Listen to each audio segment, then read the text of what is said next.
What's up, you guys? It's Susan Morad right back here on Clever News.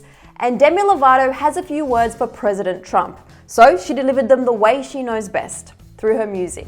And Demi has also been clapping back at fans who are against her speaking out about her political views. We're gonna break it all down for you right here. Okay, so on Tuesday, Demi Lovato started teasing a new song called Commander-in-Chief, just around 20 days before the United States election. She's also been sharing important voting information with fans to encourage her millions of followers to use their voice and vote. When her song dropped this morning, Demi made it clear how she feels about current President Donald Trump. The chorus in particular is a major dig at the president for how he's handled everything from the pandemic to racial injustices. Demi sings, "Commander-in-Chief, honestly, if I did the things you do, I couldn't sleep. Seriously, do you even know the truth? We're in a state of crisis, people are dying, while you line your pockets deep. Commander-in-Chief, how does it feel to still be able to breathe?" Whew, I got chills just reading that, you guys. If you haven't listened to Demi's song yet, it's a must. But her criticism of the president didn't stop there. In the song, Demi also references things like the act of taking a knee during the national anthem to protest police brutality.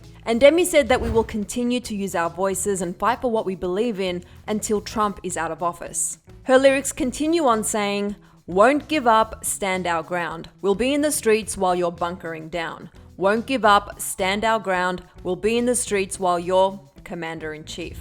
Demi also announced that her music video for the song drops tonight, and we can't wait to see it. And many fans were quick to thank Demi for her powerful new song. One person called out this specific lyric saying, "How does it feel to still be able to breathe?" That hit me different because I'm a Black African American immigrant in America. It's scary, especially when I saw the video of George Floyd. Thank you, Demi, for this powerful song. This is what this country needs right now. Thank you.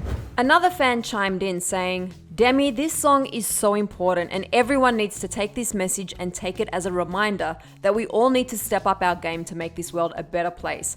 And we need to vote, vote, vote. Also, you look beautiful." And this person got emotional, writing, "I heard this song and started crying. She is a warrior for people who don't have a voice. We love you, Demi." Phineas, who produced Demi's new song, also took to social media to share his thoughts on the political anthem. He wrote, quote, "I think people underestimate the bravery it takes to put out a song like this when your platform is as large as Demi's is. But I'm sure if you asked her, she'd tell you it was her responsibility. It was an honor to produce this one for the wildly talented Demi Lovato." But not all of the responses to Commander-in-Chief were positive.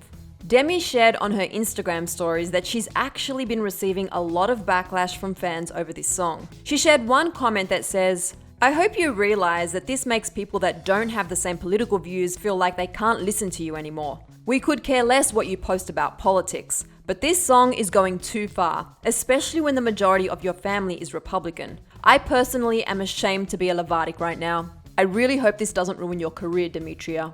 And Demi shared her response to anyone who wants to silence her. She said, quote, "You do understand as a celebrity, I have a right to political views as well. Or do you forget that we aren't just around to entertain people for our entire lives? We are citizens of the same country and we are humans with opinions as well. The difference between me and the type of artist you want and expect me to be, but I'm sorry honey, that will never be me. I literally don't care if this ruins my career." Demi continued on saying, "This song isn't about that. My career isn't about that. I made a piece of art that stands for something I believe in, and I'm putting it out even at the risk of losing fans. I'll take integrity in my work over sales any day. And as much as I would like to be sad that I disappointed you, I'm too busy that you being bummed that you expect me, a queer Hispanic woman, to silence my views and beliefs in order to please my audience, i.e. your family. We stan women who speak their views." And just in case you were wondering about this whole reference to Demetria, as we saw in one of her exes, Max Eric's recent posts, Demi actually did make a comment about that, FYI. She wrote in a separate comment, quote, "I also don't know when or where people decided to start calling me Demetria, but unless you are Max Leah, literally no one calls me Demetria. And if you do, you're trying too hard, so calm down." LOL, so there you have it. Unless you're her security bodyguard Max, don't call her Demetria. And just to clarify, the Max she tagged is not Max Eric, who, by the way, was the one to call her Demetria on socials recently. Anyway, we digress. Back to the song. And Demi stood her ground in another Instagram story shortly after, where she wrote that music is art and art is expression. She went on to say that this is the most important election of our lives, and this song isn't about division, it's about finding answers from our current president. So she is encouraging her fans to debate with one another and talk about the importance of voting. And as a Levartic myself, I feel it's my duty to now remind you all to check and make sure you're registered to vote. We've linked some resources down in the description box below so you can check your status and make a plan to cast your ballot. Get the group chat going and make sure your friends are all registered as well. And if you want more on what other celebrities like Taylor Swift have said about Donald Trump, you can click right over here for another clever video. Then be sure to let me know all of your thoughts on Demi's new song. I'm your host, Susan Morad. You can find me on Instagram at Susan_Morad. I'll catch you later. Bye guys.